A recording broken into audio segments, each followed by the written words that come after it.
आज धनु राशि के जातकों के लिए एक बेहद खास मौका आ रहा है, जिसे लगभग 18 साल बाद देखा जाएगा। यह शुभ समाचार शाम 7:29 के बाद मिलेगा, जब ग्रहों की स्थिति में एक महत्वपूर्ण बदलाव होगा।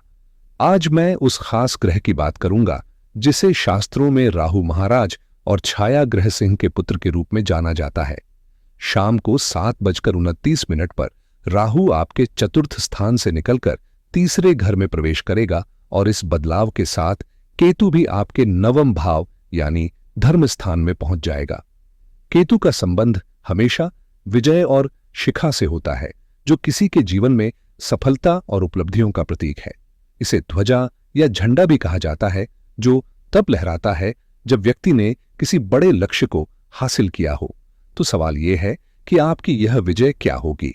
क्या आप कोई नई उपलब्धि हासिल करेंगे या किसी महत्वपूर्ण पुरस्कार से नवाजे जाएंगे?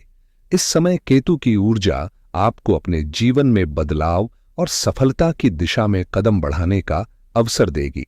लेकिन उससे पहले ग्रहों की स्थिति पर ध्यान दें, जो आपके जीवन में बड़ा बदलाव लेकर आने वाली है। पहले चतुर्थ स्थान में राहु महाराज का प्रभाव था, जो घर और परिवार की परिस्थितियों पर नकारात्मक असर डाल रहा था। धनु राशि के जातकों के लिए यह स्थिति कुछ इस तरह से बन रही थी कि घर में किसी न किसी तरह की परेशानी रहती थी, जैसे घर के कामों में रुकावटें, बच्चों के विवाह में अड़चनें, संतान प्राप्ति में कठिनाइयां, घर में झगड़े और कलह, या फिर धन की कमी महसूस होती थी। हालांकि पैसा आता था, लेकिन वह टिकता नहीं था। मानसिक तनाव और शारीरिक परेशानियां भी बढ़ रही थीं, और यह सब राहु के कारण था, जो चतुर्थ स्थान में स्थित था। राहु जब इस स्थान पर होता है तो यह आमतौर पर घर के माहौल में अस्थिरता और विद्रोह की स्थिति उत्पन्न करता है। यह विशेष रूप से उन लोगों के लिए खतरनाक है जो राजनीति में होते हैं, क्योंकि यह उनके लिए बेहद चुनौतीपूर्ण और हानिकारक साबित हो सकता है। हालांकि सामान्य लोगों के लिए यह समय कुछ चुनौतीपूर्ण था, क्योंकि समाज, रिश्तेदार, पड़ोसी या आसपास के लोग कभी न कभी हमारी जिंदगी में तनाव का कारण बनते हैं। इन परिस्थितियों से गुजरते हुए आप काफी परेशानियों का सामना कर रहे थे, लेकिन अब समय बदलने वाला है। आपको बहुत ही शुभ संकेत मिल रहे हैं। खासकर धनु राशि के जातकों के लिए एक बड़ी खुशखबरी आ रही है। 14 मई को बृहस्पति, जो आपके सप्तम स्थान में आ रहे हैं, आपके जीवन में एक नई रोशनी की किरण लेकर आएंगे। अगर ये ग्रह परिवर्तन नहीं होता तो राहु एक बार फिर आपकी जिंदगी में कठिनाइयां और तूफान ला सकता था। लेकिन बृहस्पति की इस शुभ उपस्थिति ने आपकी स्थिति को बेहतर बना दिया है। इसके साथ ही मैं इस वीडियो में विस्तार से बताऊंगा कि यह शुभ परिवर्तन आपके लिए किस तरह से लाभकारी साबित होगा। वीडियो की शुरुआत करते हुए मैं सभी नए दर्शकों से निवेदन करता हूं कि अगर आपने अभी तक चैनल को सब्सक्राइब नहीं किया है तो कृपया इसे सब्सक्राइब करें। आपसे एक छोटी सी गुजारिश है, अगर आपने बेल आइकन दबाया नहीं है तो उसे दबा लें, ताकि आपको हमारे लेटेस्ट वीडियो की नोटिफिकेशन मिलती रहे। अब बात करते हैं एक बहुत खास घटना की, जो आपके तीसरे घर में देवगुरु बृहस्पति के गोचर से जुड़ी है। इसका सीधा मतलब है कि बृहस्पति आपकी कर्ण यानी सुनने की क्षमता और संवाद को प्रभावित करेगा। इस दौरान राहु की बृहस्पति की दृष्टि के कारण आपको एक शुभ समाचार मिलने की संभावना बन रही है, खासकर 7:29 के बाद। यह शुभ समाचार या अच्छा संवाद उन लोगों के लिए है जो लंबे समय से किसी खबर का इंतजार कर रहे थे। खासकर अगर आप जॉब या करियर में सफलता की तलाश में हैं, तो यह समय आपके लिए बेहद लाभकारी साबित हो सकता है। करियर में उन्नति और तरक्की के रास्ते खुल सकते हैं, और यह गोचर आपके लिए महत्वपूर्ण अवसरों का संकेत दे रहा है। अब बात करते हैं उन विद्यार्थियों की जो अपनी जॉब की तलाश में हैं या जो अपनी पढ़ाई में सफलता और अच्छे मौके चाहते हैं। इस समय जो 18 महीने का गोचर हो रहा है, वो राहु महाराज के आशीर्वाद से आपके लिए खुशखबरी लाएगा। अगर आप लंबे समय से जॉब, विवाह या संतान सुख के लिए परेशान थे, तो ये सभी समस्याएं अब समाप्त होती हुई नजर आ रही हैं। राहु के इस गोचर के चलते धनु राशि के जातकों के लिए ये समय बहुत शुभ साबित होने वाला है। खासकर अगर आप किसी नौकरी के लिए इंतजार कर रहे हैं, तो मैं आपको यह बताता हूं कि इस दौरान आपको 2 अपॉइंटमेंट लेटर मिलने की पूरी संभावना है। इस स्थिति में आपको यह निर्णय लेना होगा कि आपको कौन सी जॉब करनी है, कौन से करियर की दिशा अपनानी है और कौन सी राह पर चलना है। यह समय आपके लिए नए अवसर और चुनौतियां लेकर आ रहा है, जिनसे आप अपने भविष्य को संवार सकते हैं। राहु महाराज इस समय आपके जीवन में एक महत्वपूर्ण भूमिका निभा रहे हैं, खासकर उन लोगों के लिए जो धार्मिक और आध्यात्मिक मार्ग पर चलने का संकल्प लिए हुए हैं। अगर आप गुरु भक्ति में लीन हैं या किसी धार्मिक शिक्षक की तलाश में हैं, तो यह समय आपके लिए गुरु दीक्षा और गुरु मंत्र लेने के लिए बेहद उपयुक्त हो सकता है। राहु महाराज इस दिशा में आपकी मदद करेंगे। वहीं केतु जो आपके नवम भाव में बैठे हैं, वो आपके भाग्य और सफलता के रास्ते खोलने का काम कर रहे हैं। तीसरे स्थान में राहु की उपस्थिति इस समय बहुत महत्वपूर्ण है, क्योंकि यह स्थान मेहनत और संघर्ष का प्रतीक होता है। यहां पर कोई भी मुलायम या सॉफ्ट ग्रह की आवश्यकता नहीं होती। यह स्थान बाहुबल, परिश्रम और संघर्ष से जुड़ा है और यही कारण है कि राहु का प्रभाव यहां उचित है। ये बदलाव आपके लिए किसी बड़े अवसर की शुरुआत का संकेत दे रहे हैं, जहां आपको अपनी मेहनत का फल मिलेगा। अगर कोई व्यक्ति केवल सॉफ्ट और मिलनसार स्वभाव का हो, तो वह इस स्थिति में कामयाब नहीं हो पाएगा, क्योंकि यहां पर एक दृढ़ इच्छा शक्ति, संघर्ष और कड़ी मेहनत की जरूरत होती है। राहु जो एक उद्यमी और साहसी ग्रह है, इस वक्त आपके जीवन में यही ऊर्जा भर रहा है। यह ग्रह आपको तमसिक शक्ति और पुरुषार्थ प्रदान करता है, जिससे आप किसी भी चुनौती का सामना कर सकते हैं। राहु के इस प्रभाव से आपको साम, दाम, दंड, भेद जैसी नीतियों को अपनाकर सफलता प्राप्त करने का अवसर मिलेगा।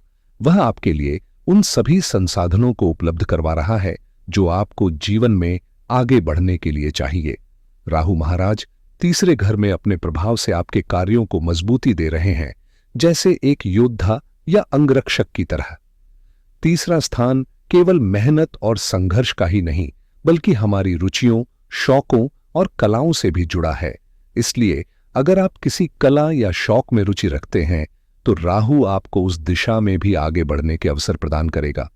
राहु इस समय आपके जीवन में एक नई दिशा ला रहा है, जहां आप नए स्किल्स सीखने की ओर अग्रसर हैं और इन नए कौशलों के माध्यम से आपकी आय, मान सम्मान और रुतबा भी बढ़ने वाला है। यह समय ऐसा है जब आप किसी सम्मान या टाइटल के हकदार बन सकते हैं। राहु तीसरे घर में इस प्रक्रिया को और प्रोत्साहित कर रहा है, ताकि आपकी मेहनत और निपुणता का फल आपको मिले। वहीं केतु का प्रभाव नवम भाव में है, जो विजय का प्रतीक है। इसका मतलब है कि जो भी काम आपने पहले किए थे, उनका उचित सम्मान और पुरस्कार अब आपको मिलने वाला है। इससे पहले आपके जीवन में ऐसी स्थिति बनी थी कि आपकी मेहनत और प्रतिभा को पूरी तरह से पहचाना नहीं गया और किसी और को उसका श्रेय मिल गया। अब केतु की शुभ दृष्टि से आपके प्रयासों का सही मूल्यांकन होगा और आपको वह सफलता मिलेगी जो आपने पहले ही कड़ी मेहनत से अर्जित की थी। केतु की स्थिति आपके जीवन में एक अहम मोड़ लाने वाली है, जिससे आप सफलता की नई ऊंचाइयों तक पहुंच सकते हैं। केतु के प्रभाव से ऐसा समय आ रहा है जब आपको अपने जीवन की दिशा तय करनी होगी और यह निर्णय स्वाभाविक रूप से आपके सामने आएगा। यह पल एक टर्निंग पॉइंट की तरह है, जहां आपको सही मार्ग चुनने का अवसर मिलेगा। साथ ही बृहस्पति महाराज आपके सप्तम स्थान में स्थित होकर शुभता का संचार कर रहे हैं, जिससे आपके निर्णय और भी सटीक और समझदारी से भरे होंगे।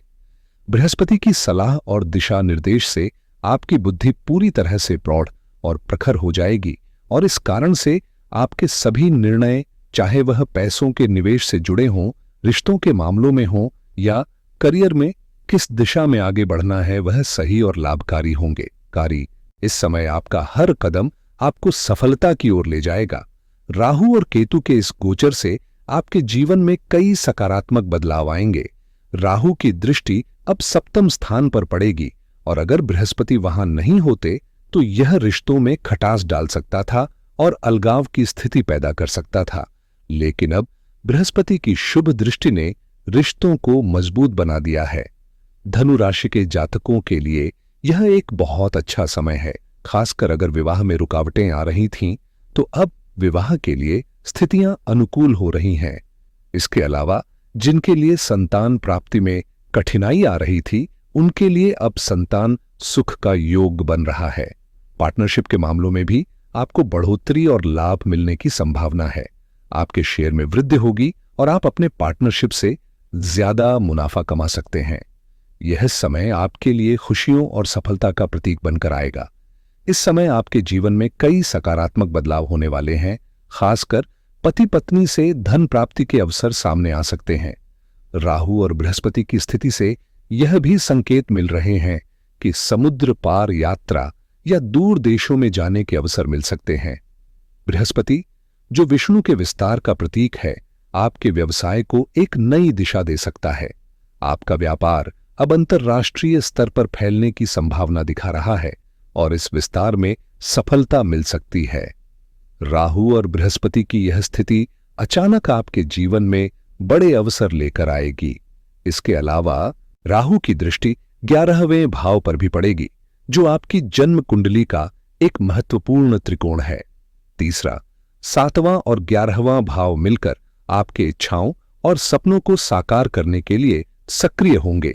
यह समय आपके लिए किसी महत्वपूर्ण लक्ष्य की प्राप्ति का हो सकता है, जैसे कि शिक्षा में सफलता, किसी नए प्रोजेक्ट की शुरुआत या बड़े सपने को पूरा करना। जब कोई व्यक्ति ज्ञान और अनुभव हासिल करने के बाद धन अर्जित करने की दिशा में कदम बढ़ाता है, तो उसके सामने कई इच्छाएं और आकांक्षाएं उभरती हैं, जैसे विदेश यात्रा, महंगे सामान की खरीदारी या एक नई नौकरी की तलाश। यह समय आपके लिए उन इच्छाओं को पूरा करने का है, खासकर उन चीजों के लिए जो आपने लंबे समय से चाही हैं। अब वो समय आ चुका है जब आप इन चीजों से जुड़ी सफलताओं को देखेंगे और प्रॉफिट कमाएंगे। ये बदलाव अचानक आपके जीवन में आ सकते हैं और इसका प्रभाव सीधे तौर पर आपके व्यापार और वाणिज्य से जुड़ा होगा, खासकर जब हम बात करते हैं मार्केट या शेयर बाजार में काम करने वालों की। राहु की स्थिति इस समय उनके लिए अनुकूल साबित होगी, जिससे व्यापारियों और निवेशकों को अप्रत्याशित सफलता मिल सकती है। राहु की दृष्टि, जो शुक्र की राशि तुल्ला पर है, उसे देखते हुए यह समय व्यापारिक दृष्टिकोण से बहुत फायदेमंद साबित हो सकता है, जैसे तौलने वाला तराजू, जो संतुलन का प्रतीक है और जो आपके आर्थिक प्रयासों को मजबूत करेगा। व्यापारी वर्ग और वाणिज्य से जुड़े लोगों के लिए यह समय बेहद लाभकारी साबित हो सकता है। राहु की स्थिति व्यापार में नई ऊंचाइयों तक पहुंचने और तरक्की करने का अवसर दे रही है। आपके व्यापार को नई दिशा मिल सकती है और आप इसे फलीभूत होते हुए देखेंगे। लेकिन साथ ही एक बात का ध्यान रखना भी जरूरी है, खासकर जब बात आपके कम्युनिकेशन और दस्तावेजों की हो। आपको इस समय अपनी यात्राओं, पत्राचार और किसी भी प्रकार की साइनिंग प्रक्रिया में अतिरिक्त सावधानी बरतनी होगी, चाहे वह कोई महत्वपूर्ण दस्तावेज हो या फिर किसी से बात करना हो। हर कदम सोच समझ कर उठाएं। संदेश, ईमेल या दस्तावेज भेजने से पहले उन्हें दोबारा चेक करें, ताकि किसी भी प्रकार की गलती से बचा जा सके। और जब यात्रा पर निकले तो अपने जरूरी दस्तावेजों जैसे पासपोर्ट, टिकट और अन्य कागजात की सुरक्षा का पूरा ध्यान रखें, ताकि कोई भी अप्रत्याशित समस्या न आए। अपनी यात्रा के दौरान खास तौर पर अपने सामान और दस्तावेजों का पूरी तरह से ध्यान रखें, क्योंकि राहु की स्थिति कुछ अप्रत्याशित घटनाओं को जन्म दे सकती है। कभी कभी यात्रा के दौरान हम ऐसी परिस्थितियों में फंस सकते हैं जहां हमें कोई परेशानी या हिंसा का सामना करना पड़ सकता है। यह सब राहु के प्रभाव से हो सकता है, क्योंकि वह एक विषैला ग्रह है जो जहरीले तत्वों और प्रदूषण का भी प्रतीक है। ऐसे में किसी अजनबी से मिलने या किसी खतरनाक स्थिति का सामना करने से बचने के लिए सतर्क रहें। हालांकि यदि आप नवम भाव में केतु की ओर रुख करते हैं और आध्यात्मिक दृष्टिकोण से अपने जीवन की दिशा को बदलते हैं, तो यह समय आपके लिए एक टर्निंग पॉइंट साबित हो सकता है, जहां आप उन्नति और सफलता की नई ऊंचाइयों को छू सकते हैं। अंत में, अगर आप हमारे चैनल पर नए हैं तो कृपया इसे सब्सक्राइब करें धन्यवाद।